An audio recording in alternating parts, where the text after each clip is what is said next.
আজকে নতুন রেসিপি নিয়ে চলে এসেছি ব্রেড দিয়ে পিৎজা। তো কীভাবে বানিয়েছি সেটাই দেখাবো। তো চলো, তো এখানে ব্রেডগুলোকে ভালো করে কুচি করে কেটে নেব। তারপর একটা পাত্র ডিম ফাটিয়ে নেবো। নেওয়ার পর এরপর দিয়ে দেবো গোলমরিচ গুঁড়ো আর লবণ।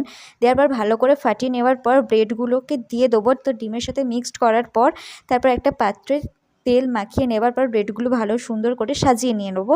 তারপর আমার কাছে কোনো পিৎজা সস ছিল না, তাই জন্য আমি বানিয়ে নিচ্ছি টমেটো সস, চিলি ফ্লেক্স আর রসুন কুচিতে ভালো করে মিক্সড করলাম। মিক্সড করার পর ব্রেডের ওপর দিয়ে দেবো। দেওয়ার পর মাখিয়ে নেবো জিনিসটা। তো তারপর এখানে দিয়ে দেবো টমেটো কুচি, পেঁয়াজ কুচি, লঙ্কা কুচি।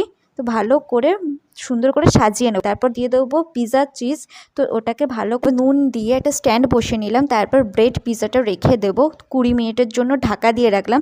20 মিনিট হোক, দেন দেখা হচ্ছে। তো চলো, তো দেখো দেখতে অসাধারণ হয়েছে, তো খেতেও অসাধারণ হয়েছে। তো তোমরাও ট্রাই করতে পারো আর আমাকে অবশ্যই কমেন্ট সেকশানে জানাবে।